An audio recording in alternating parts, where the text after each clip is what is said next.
Welcome the anointed ones. Dead men tell no tales, and that's exactly why they wanted you gone before this court date came back up. Let that sink in. Because what we're about to expose isn't just betrayal. It's a full-blown orchestrated disappearance plan that failed. Because you refused to die. Let's talk facts. Over 90% of psychological stress victims in long-term legal and familial battles report symptoms of PTSD, and more than half suffer in silence, isolated and gaslit, while their enemies count the days like vultures circling a corpse. Let me ask you something. Why did they file the paperwork, burn bridges, slander your name, and then suddenly go silent? Almost like they were just waiting for a funeral. Not justice, not closure, just a casket with your name on it, spiritual, mental, or literal. You see, chosen one, they never wanted the truth to come out in court. They wanted the court date to come and you not to show up because you'd be in a body bag or a psych ward, or so far gone you couldn't spell your own name. But here you are, not only breathing but clear-eyed, healed, and walking in like a divine subpoena. And here's the funny part. They put all that effort into burying you, but forgot one small detail. You're not soil, you're seed. So buckle up, because this isn't just a comeback. This is a cosmic cross-examination, and someone's about to regret betting against a soul that was built to resurrect. Let's get into it. Number one, they didn't file a case.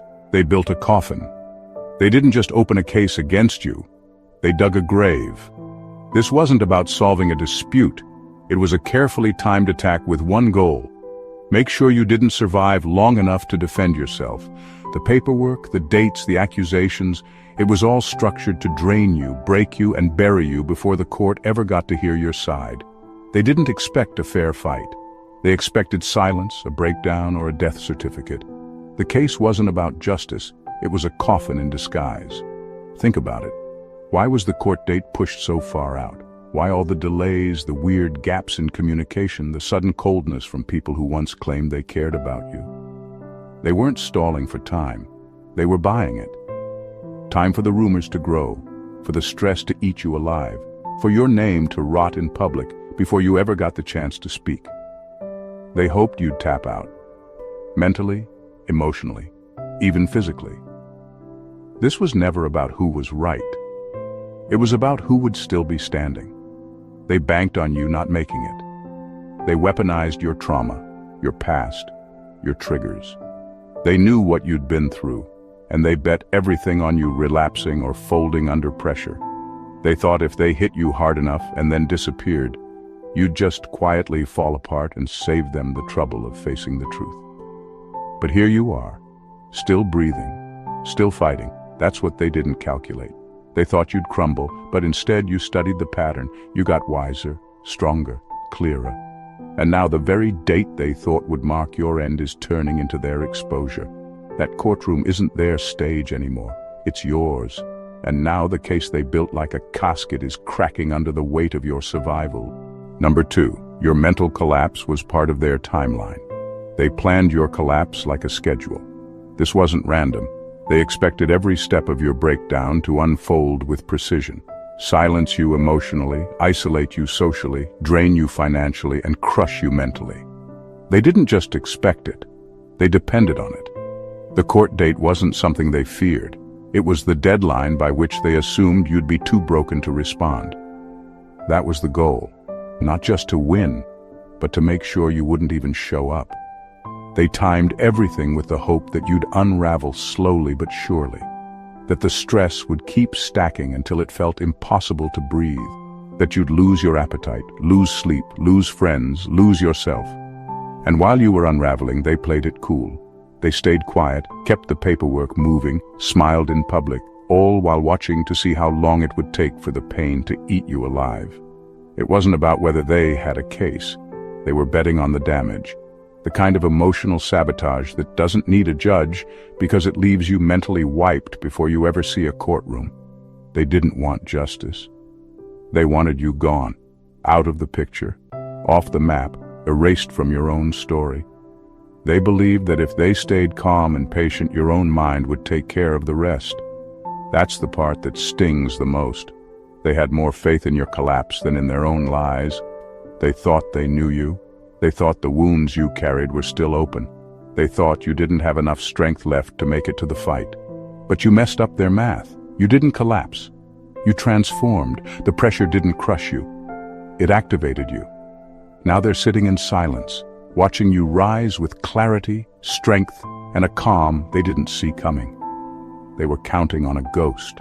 But now they have to face someone who walked through hell and came out looking like justice. Number 3. Your endurance shattered a multi-person investment. This wasn't just one person hoping you'd fall. There were multiple people behind the scenes who invested in your downfall like it was a group project. They weren't just watching. They were actively rooting for your destruction, putting energy, time, and in some cases even money into making sure you didn't make it past this legal storm. Some of them stood back to keep their hands clean while secretly feeding the fire. Others played their part openly, thinking the crowd would protect them. But either way, they all had a common goal: erase you before you could rise. Your downfall became a shared fantasy. They passed your name around like a secret currency. They told stories, exaggerated the truth, edited your life into a lie they could all agree on. The court date wasn't just about resolving a conflict. It became their finish line, the day they expected to celebrate your silence. They had meetings about you, whispered conversations, late-night messages. They planned what they would do once you were out of the picture, emotionally wrecked or completely written off. What they didn't count on was you surviving. That shook them more than anything. Your existence, breathing, healing, still standing, ruined the whole operation. It cost them credibility. It made their stories unravel. It made them look foolish. You weren't supposed to have the strength to keep going. And now that you've made it to the day they thought you'd never see, they're the ones panicking. Your survival forced them to face the fact that all their effort, energy, and investment went nowhere. You didn't break the way they needed you to. You didn't disappear. You didn't crack under the pressure. Now they're the ones hiding, avoiding eye contact, and scrambling to protect their names. Because when someone survives the thing that was supposed to destroy them, the attention shifts. And now, it's not you under the microscope. It's them. Number 4. They didn't count on the soul having a resurrection setting. They studied your weaknesses like scientists, broke down your past like analysts, and built their plan around what they thought you couldn't survive. They took notes on your trauma, remembered your breakdowns, paid attention to who left you, and assumed all of that meant you were permanently fragile. They thought your pain was a blueprint for your defeat. But what they didn't factor in was that the soul isn't made of nerves and memory. It's built from something deeper, something they can't measure, can't control, and definitely can't kill. They thought because your body was tired, your spirit would be too. They saw you grieving and thought you'd stay stuck there. They noticed you went quiet and assumed you were finished. What they missed completely is that some silences are sacred, spaces where souls reload. What they took for weakness was actually the start of a resurrection they couldn't see coming. Because when a chosen one dies internally, it's never permanent. It's a pause, a holy reconstruction. And when that soul gets back up, it doesn't just return, it evolves. That's what they failed to understand. You weren't surviving on willpower. You were connected to something infinite. Your strength didn't come from ego or pride. It came from the divine, from ancestors who refused to let you go, from a destiny that wouldn't let your story end like this. They thought you were out of options, but you had reserves they didn't know existed, divine rage that kept you standing, sacred memory that kept you grounded, and a fire in your bloodline that's been burning for generations. You didn't just recover, you came back upgraded, and that's terrifying to them. Because now, they're not dealing with the same version of you they tried to bury. That version died. The one that showed up today? That's the resurrected one. The one that's not just alive, but fully awakened. And they have no idea how to stop that. Number 5. The court date was their spiritual expiration. This court date wasn't just circled on a calendar. It was a spiritual deadline they thought would work in their favor. They set the clock not just for legal matters, but for spiritual warfare. Everything they sent your way, the curses, the evil eye, the gossip, the emotional sabotage, the manipulation, all of it had an expiration date. In their minds, it would all peak right before this day arrived, and by the time it came around, you'd be too broken, too ashamed, or too gone to show up. That wasn't a coincidence. That was strategy. They set their intentions like a spiritual trap, hoping you'd fold under the weight of delay and depression. They mixed lies with ritual, bitterness with belief. They made promises to themselves and to others that by this day you'd be finished. Not just silenced in court, silenced in spirit. But that deadline they created, it backfired. Because the more time passed, the more power shifted. What was meant to weaken you actually strengthened you. What was meant to isolate you forced you inward, where you found fire they didn't know you had. The longer the wait stretched, the more the illusion broke. Now the day is here. And instead of finding a dead spirit, they're met with someone fully alive, fully aware, and fully prepared. But here's the twist. This court date doesn't mark your downfall. It marks theirs. The very deadline they created has become a spiritual reversal. Everything they projected is now boomeranging back. The lies, the manipulation, the energy they conjured. It's returning to sender in real time. You're not on trial anymore. They are. And the irony? They can't appeal this spiritual judgment. There's no lawyer, no loophole, no ritual strong enough to reverse what's already begun. The court may be legal on paper, but in the spirit realm, this was always their expiration. They tried to write your ending, and instead, expose their own. Number 6. They never expected your silence to be calculated. They misread your silence like amateurs. They thought you were hiding, breaking down, or avoiding the pressure. But you weren't scared. You were sharpening. You didn't speak because you had nothing to say yet, not because you were powerless. While they ran their mouths and wrote their narratives, you were studying every move, every lie, every name that showed up where it didn't belong. Your silence wasn't fear, it was strategy. And now they're about to find out what happens when a calm storm finally speaks. They never considered that your quiet was calculated, that behind that stillness was someone watching patterns, saving receipts, remembering details no one thought you'd notice. You were tracking conversations, clocking betrayals, seeing who was aligned and who was just pretending. You weren't just surviving, you were building your case spiritually, emotionally, and legally. They thought they had time to spin the story how they wanted. They thought you'd stay frozen. But the silence they mistook for weakness was actually you downloading everything they thought you'd miss. And now, you're walking back into the scene like someone who studied the entire script in the dark and came back with the red pen. You're not reactive, you're precise, you're not flustered. You're composed, you're not throwing punches, you're delivering receipts with timestamps and evidence. What they thought was your delay was actually their exposure being prepped. They got comfortable because you didn't scream, because you didn't defend yourself publicly, because you let them talk. But now that the court date is back, so are you, and you're not who you were when this started. You're upgraded, focused, and lethal with facts. The version of you they thought they could silence now has the upper hand. And the worst part for them? You knew the whole time. You let them bury themselves with their own words, and now all you have to do is show up and press play. They never expected you to make it this far. Not mentally, not emotionally, and definitely not spiritually intact.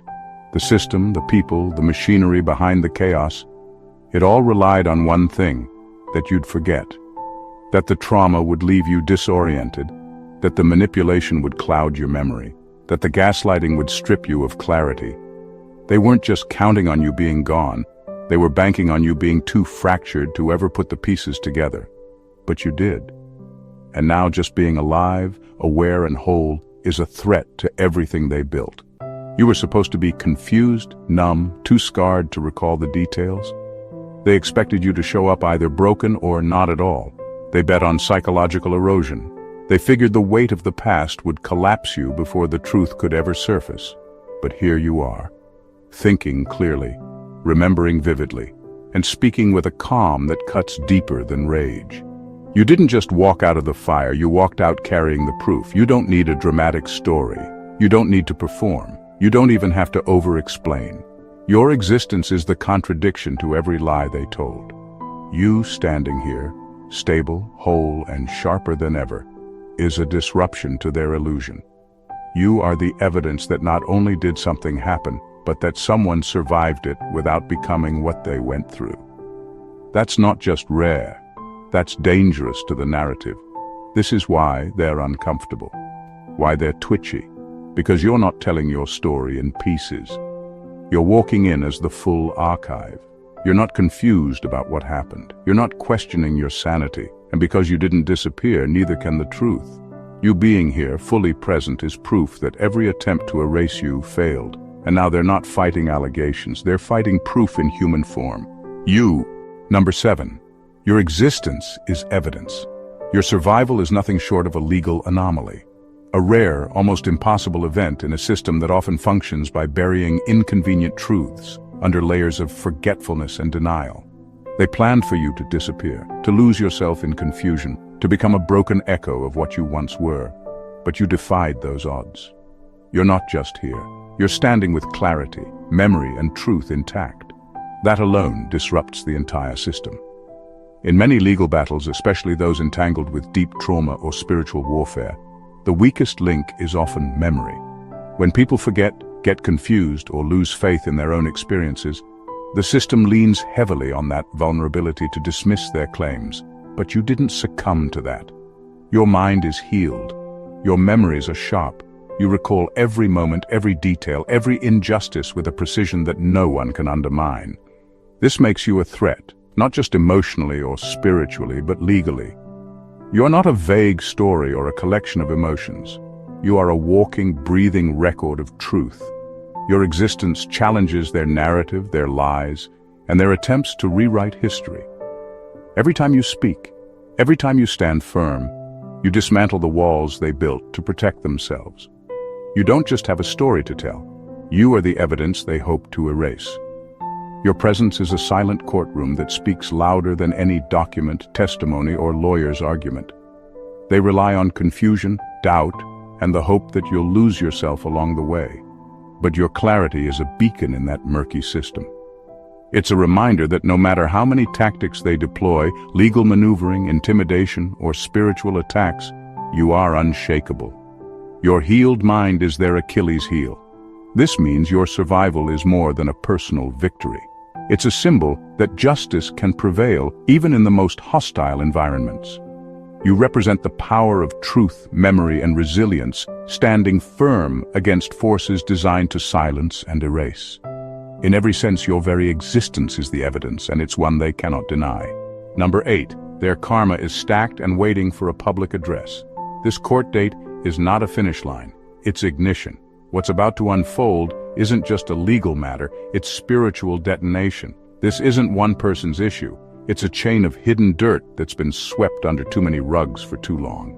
And now the rug's being pulled back, and the stench is about to flood every room these people ever felt safe in. Their karma isn't just coming. It's been waiting for this moment, patiently, calculated, timed like a fuse about to blow. They thought if they pushed the right paperwork, smeared you enough, and played the victim louder than you could speak, they'd walk away clean. But the universe doesn't forget. This court date, it's not even about them versus you anymore. It's them versus everything they buried. Their lies, their manipulation, their deals done in the dark. All of it has been quietly stacking, waiting for the exact moment they'd have to face it publicly. And that moment has a name. It's this case. Because what they didn't expect is that your voice would become the trigger. The words they tried to silence will now echo through halls they can't control. Your truth isn't just powerful, it's radioactive. The kind of truth that doesn't just affect one courtroom, but ripples into families, workplaces, churches, community circles, and group chats that swore to never say your name. The kind of truth that unlocks more than justice, it unlocks consequences. This isn't just about judgment, it's about collapse. And the terrifying part for them is knowing that once this door opens, it won't close neatly. One exposure leads to another. Skeletons they locked away are about to start banging on the walls in full daylight. Reputations built on lies will shatter. And all because you spoke. You. the one they tried to erase. You, the one they underestimated. Your voice is the karmic switch that flips the whole system. And once it flips, nothing goes back to how it was. Number 9. They used legal paperwork like witchcraft. They didn't just file paperwork.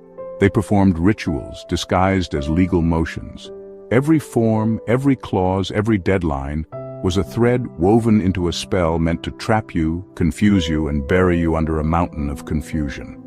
This wasn't about fairness or truth. It was about weaponizing bureaucracy, turning the cold machinery of the law into a battleground for spiritual warfare. They understood the power hidden in legal language, the way words can bind, restrict, and silence if you don't know how to fight back. They played the game knowing most people don't see this side of the law. They banked on your exhaustion, your overwhelm, your lack of resources. They thought if they drowned you in paperwork, if they hid their intentions behind legal jargon, they'd win without even needing to prove a thing. This was more than strategy. It was calculated aggression disguised as procedure. Their weapon wasn't just the law itself, but the fear and confusion it creates in the people it targets. But what they didn't expect was that you weren't just a passive victim of their schemes. You've learned the language, you've seen the patterns, you've decoded the spells they cast through these documents. You survived a war most don't even realize exists, one fought not just in courtrooms, but in the unseen spiritual battlefield behind every signature and filing. And now, your clarity and insight are armor no amount of twisted paperwork can pierce. They thought they could manipulate you through layers of legal trickery, but you're immune. You don't just respond, you dismantle. Every form they use as a weapon only sharpens your focus. Every motion they file only fuels your determination. They tried to trap your spirit in legal chains, but you broke free. And now their so-called witchcraft has nothing left to cast because you hold the true power, understanding, resilience, and unshakable clarity. Number 10. Your delay wasn't denial. It was divine interruption. The wait, the endless pushing back of dates, the silence when you expected answers, felt like the world was against you. It felt like betrayal, like the universe forgot you. But that delay? It wasn't denial, it wasn't weakness. It was a divine interruption, a reset button you didn't ask for but desperately needed. Because if this case had moved forward on their timeline, you wouldn't have been ready. You wouldn't have been armed with the clarity, the strength, or the strategy you have now. Sometimes life's delays feel like punishment, but they're often the most powerful preparation disguised as frustration. The time you were given, though it felt unfair, was actually a gift. It gave you space to heal, to sharpen your mind, and to gather facts and allies. It allowed your spirit to align with the bigger purpose behind all this chaos. The very pause they thought would break you is what made you dangerous. Now, their schedule, once a weapon meant to control and confuse you, has become your stage. The day they expected you to be defeated is the day you stand fully equipped. They thought they owned the timeline. But timelines are just illusions until you decide what to do with them. You took that forced break and turned it into a power move. So when the court date finally arrives, it won't be just another date on a calendar. It will be the moment your preparation meets your purpose. The moment their expectations shatter against your readiness. The moment your divine timing overrides their plans. You didn't just survive the delay. You used it to become a force they never saw coming. And now all eyes are on you, because the story isn't just continuing, it's about to explode. Number 11. Your survival nullified the curse they paid for. They invested in dark intentions, hired others to put spells on you, to make your light flicker and fade. They believed that with enough money and malice, they could silence you forever, make you sick, broken, invisible. They thought your story would end quietly, buried beneath whispers and spiritual sabotage. But here you are, alive and breathing, a living rebuke to every curse they paid for. Their attempts didn't just fail. They bounced back, unpaid debts accumulating in the invisible ledger of the universe. Their curses were contracts written in fear, but your survival shattered every clause. You were supposed to flatline in your sleep, to crumble under pressure, to vanish without a trace. But you didn't. You broke every expectation, every prediction, every plan they made in the shadows. Your existence now stands as a cosmic invoice, proof that their spiritual investment was a total loss. Somewhere in a realm they can't touch, their spiritual accounts are running dry, bankrupt because you refused to die. You didn't just survive their dark magic, you exposed it. Each day you remained standing chips away at the power they thought they bought. Your clarity, your strength, your presence are all reminders that money can't buy victory over a soul that's determined to live. Their spells were meant to erase you, but instead, they amplified your resilience. And that's the bitterest part for them. Their investment turned into spiritual debt, and the universe keeps sending the bill. Your survival is a statement louder than any court ruling, a truth they can't silence. Because no matter what they paid, no matter how hard they tried, you're still here, still whole, still undefeated. And that makes them bankrupt in ways they'll never understand. Number 12. You are now a legal and spiritual precedent. Your survival isn't just a personal victory. It's a seismic shift that will ripple far beyond your own story. When you stood up and refused to be erased, you didn't just fight for yourself. You rewrote the rules for everyone who comes after. In the tangled mess where the legal system meets spiritual warfare, you became the blueprint, the precedent. Your case is no longer just a file on a judge's desk. It's a beacon, a reference point showing how divine strength can outmaneuver cold, calculated systems designed to break people. You're now an archetype, the example others will look to when they face their own battles against weaponized institutions. Lawyers will study your resilience. Communities will find hope in your story, and those caught in the same fight will use your journey as proof that survival and victory are possible. You're a living manual for how to take what was meant to destroy and turn it into liberation. What you're doing here isn't just winning a case. It's opening a path for the sacred to intersect with the secular in a way that commands respect and demands change. The spiritual and legal systems have long been at odds, often leaving the divine warriors caught in the crossfire. But you're changing that narrative. Your fight is creating a new standard, a precedent that declares, weaponized systems will not silence the chosen. They will not win. This court date isn't just a moment in time, it's the foundation of something much bigger. You're not just surviving, you're pioneering a legacy. And when the story of how you turned the impossible into victory spreads, it will empower countless others to rise, knowing that their own struggles are part of a larger, unstoppable movement toward justice and truth. Number 13. The courtroom is no longer their arena. They brought this case thinking the courtroom would be their hunting ground, a place where they could intimidate you into silence, where your spirit would crack under pressure. They imagined you'd walk in shattered, scared, and submissive. But that script didn't unfold the way they planned. Instead, you stepped in owning every inch of that room like it was yours to command. Your presence shifted the energy instantly. Your testimony isn't just words, it's prophecy. It carries the weight of truth that can't be ignored or twisted. The judge won't just hear your voice, they'll feel the undeniable force behind it. The lawyers, poised to attack, will suddenly realize the power they're up against is not the same as before. The air in the courtroom will change, charged, electric, heavy with the knowledge that the roles have reversed. This isn't a game to you anymore, it's a reckoning. The predator, the one who thought they had all the control, has become the defendant in real time.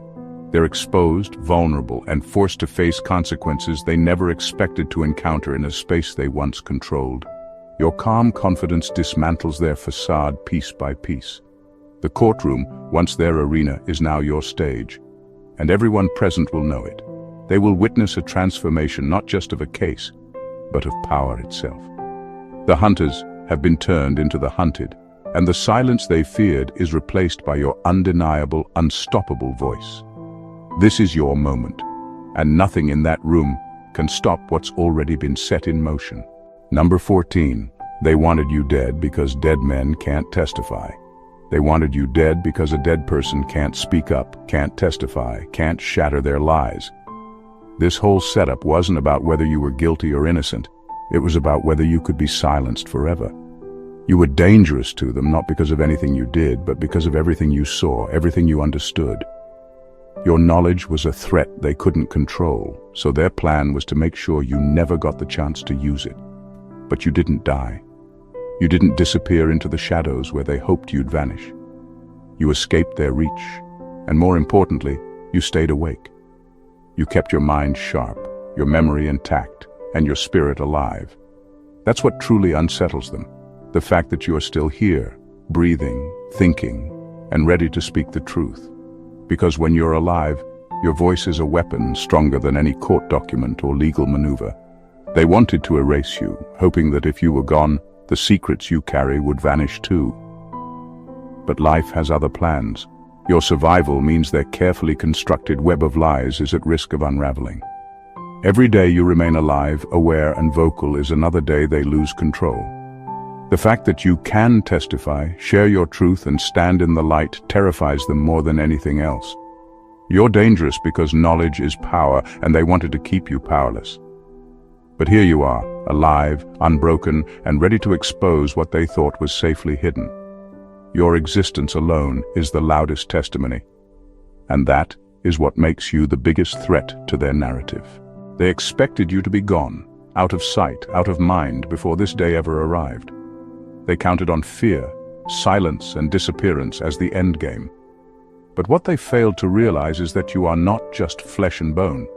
You are spirit, resilience, and an unstoppable force woven from every trial you've endured. Your survival isn't just a personal triumph. It's a declaration that no amount of darkness, manipulation, or fear can erase the truth.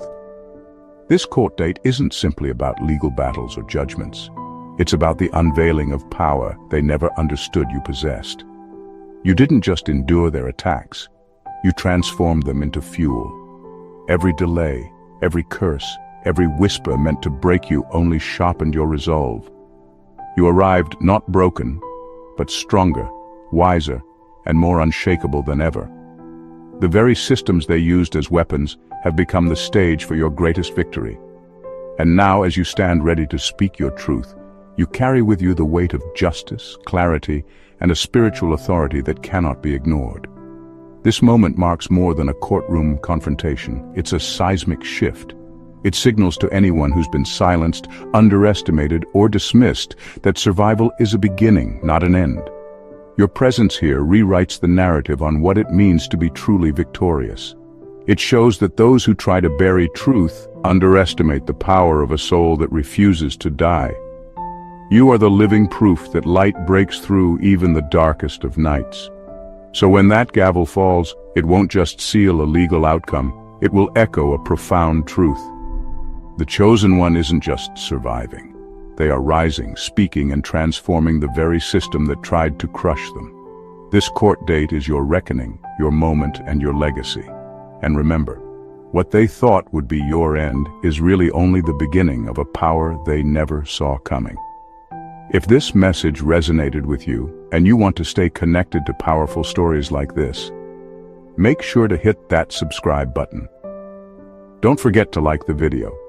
It helps more people see this truth. Drop your thoughts and experiences in the comments below. Your voice matters here, and if you know someone who needs to hear this, share it with them. Together, we're building a community that refuses to be silenced. Thank you for being part of this journey. God bless you.